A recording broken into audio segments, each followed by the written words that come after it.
एक बड़े शहर में रतनलाल अपनी बेटी संध्या और छोटे बेटे कुणाल के साथ रहता है। रतनलाल बहुत गरीब है और शराबी किस्म का आदमी है। वो रिक्शा चलाकर अपना जीवन यापन कर रहा है। रतनलाल एक अधेड़ उम्र के आदमी योगेश्वर को कभी कभी अपनी रिक्शा से मार्केट या मंदिर छोड़ता है और कभी कभी बाजार से उसका सामान भी ले आता है। एक दिन रतनलाल योगेश्वर से कहता है, साहब, आपके पास गाड़ी है, फिर भी आप कभी कभी रिक्शा से क्यों जाते हो? इन शहर की गलियों को आराम से देखना मुझे बहुत पसंद है। ठीक है साहब, मैं चलता हूं, कल फिर आऊंगा। अरे रतनलाल, रुको तो। मैंने सुना है कि तुम अपनी बेटी को कुछ पैसों के बदले किसी को दे रहे हो। अभी किसी को बेचे नहीं तो क्या करे साहब, एक छोटा बेटा है, उसको पढ़ाना भी है, उसकी देखभाल भी करनी है, और अगर मैं बेटी को घर में रखूंगा तो उसकी शादी कैसे करूंगा साहब? तुमको कितने पैसे मिल रहे हैं? अब 50,000 साहब। देखो, मैं तुमको पूरे 20 लाख रुपए देता हूँ, तुम अपनी बेटी संध्या को मुझे दे दो। है? 20 लाख? धन्यवाद साहब, धन्यवाद। मैं कल ही उसे आपके पास छोड़ जाऊंगा साहब। अगले दिन रतनलाल संध्या को हमेशा के लिए योगेश्वर के यहाँ छोड़ आता है और बदले में 20 लाख रुपए लेकर घर आ जाता है। रतनलाल जिंदगी में पहली बार इतने पैसे पाकर बौखला गया। उसने एक अच्छा घर लिया। कुणाल, अब हमें कोई चिंता नहीं है, तो अब अच्छे से पढ़, खूब मन लगाकर पढ़ाई करना। पापा, मुझे पढ़ाई करना अच्छा नहीं लगता। अरे तूने अगर ज्यादा बकवास की ना तो बहुत मारूंगा। कल से तू अच्छे स्कूल में जाएगा तो जाएगा, हाँ बस। कुणाल का एडमिशन एक अच्छे स्कूल में हो जाता है, लेकिन आए दिन स्कूल से शिकायत आती ही रहती है।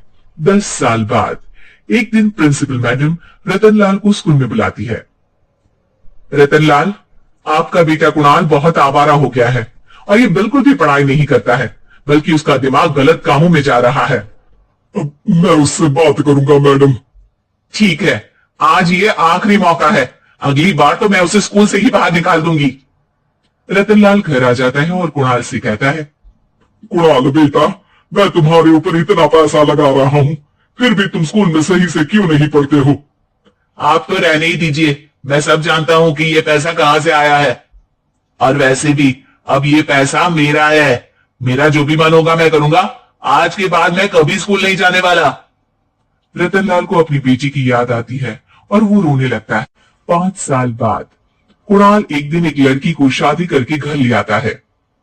पिताजी, ये मेरी पत्नी है स्वीटी। तुमने शादी कर ली? हाँ, शादी कर ली मैंने, दिखाई नहीं दे रहा। और अब से आप फिर से कमाना शुरू कर दो। बहुत बैठ कर खा लिया। कुणाल, तुम इस बुड्ढे को घर में क्यों रख रहे हो? देखो ना, ये शराब पीता है, इसे घर से बाहर निकाल फेंको। अरे स्वीटी, ये मेरे पापा है, कैसे बाहर निकाल दूं? और वैसे भी घर में कोई तो चाहिए ना काम करने वाला, नौकर समझ कर रख लो। इस बुड्ढी को तो घर से बाहर निकाल कर ही रहूंगी मैं कब तक इसके लिए खाना बनाऊंगी? स्वीटी एक दिन घर के बाहर पार्क में अपनी दोस्तों के साथ बैठी होती है। तभी वो रतनलाल को बुलाती है। पिताजी, मेरे कमरे में मैं अपना फोन छोड़ आई हूँ, जरा लाकर तो देना। हाँ जरूर, अभी लेकर आता हूँ। रतनलाल फोन लेकर आ जाता है। कुछ समय बाद स्वीटी के फ्रेंड्स भी चले जाते हैं। स्वीटी अंदर आकर शोर मचाती है। चोर चोर! कहाँ है चोर? मुझे तो यहाँ कुछ नहीं दिख रहा। अरे ये अलमारी खुली पड़ी है, जरूर किसी चोर ने ही खोली होगी। अरे कौन आया था यहाँ तो पिताजी आए थे बस। अरे बहू, मैं चोर नहीं हूँ। मुझे तो आप पर अब बिल्कुल भी विश्वास नहीं है पिताजी, क्योंकि जब आप पैसे के लिए दीदी को बेच सकते हो तो आप चोरी भी तो कर ही सकते हो। अरे लेकिन वो सब तो मैंने तेरे भले के लिए किया था ना। मैं तो कहती हूँ कि हमें इनके कमरे की तलाशी लेनी चाहिए। तुम बिल्कुल सही कह रही हो, चलो। स्वीटी और कुणाल दोनों रतनलाल के कमरे की तलाशी लेते हैं और उन्हें वहां स्वीटी की ज्वेलरी और पैसे मिल जाते हैं। मैं तो पहले ही जानता था कि चोर आप ही हो। निकल जाओ मेरे घर से और दोबारा अपनी शक्ल मत दिखाना। रतनलाल आंखों में आंसू लिए घर से निकल जाता है। स्वीटी मन ही मन सोचती है, आज तो मेरी प्लानिंग सफल हो गई। जैसा मैं चाहती थी ऐसा ही किया और बड़ी आसानी से उस बुड्ढी को चोरी का इल्जाम लगाकर घर से भगा दिया। रतनलाल की हालत अब ज्यादा खराब हो गई और वो सड़क पर बैठकर भीख मांगकर खाने लगा। एक दिन वहां एक गाड़ी आकर रुकी और सड़क पर बैठे सभी भिखारियों को अपने सेंटर ले गई। एनजीओ की मालिक संध्या एक एक करके सभी को सुविधा मुहैया कराती है। तभी उसकी नजर रतनलाल पर पड़ती है। पिताजी? संध्या तू? पिताजी आपकी ये हालत कैसे हुई? ये सब मेरे पूरे कर्मों की सजा है जो मुझे मिल रही है।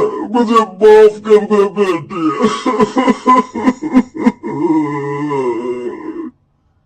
पिताजी, मैं आप पर बिल्कुल भी गुस्सा नहीं हूं, क्योंकि आपने मुझे यहां भेजकर अच्छा ही किया।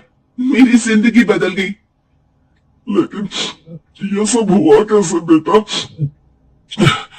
आप ये नए कपड़े पहनो, तब तक मैं योगेश्वर अंकल को बुला कर लाती हूँ। योगेश्वर अंकल? हाँ अंकल। योगेश्वर जी ने तुझसे शादी नहीं की थी? नहीं तो पापा, उन्होंने तो मुझे पढ़ा लिखा कर इस काबिल बनाया है कि मैं आज सबकी सेवा कर पा रही हूँ। रतनलाल पश्चाताप करके रोता रहता है। तभी योगेश्वर भी वहां आ जाता है। रतनलाल जी, आपकी ये हालत कैसे हुई? इतने सारे पैसों के बावजूद भी?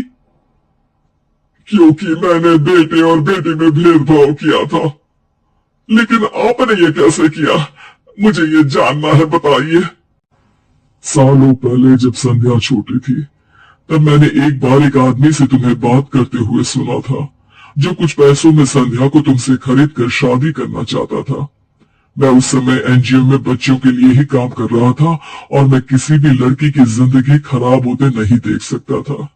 इसलिए मैंने अपने जीवन की कमाई का एक बड़ा हिस्सा तुम्हें दे दिया था।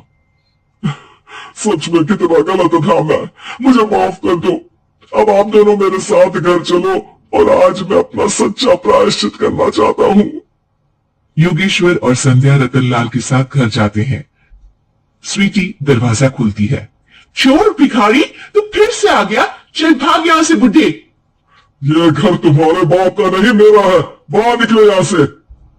रतनलाल कुणाल और संध्या को घर से बाहर निकाल देता है। योगेश्वर जी, अब ये घर आपका है और अब आप यहाँ एक और एनजीओ खोल सकते हैं। शायद अब ये सच्चा प्रायश्चित है। संध्या अपने पिता के गले लग जाती है।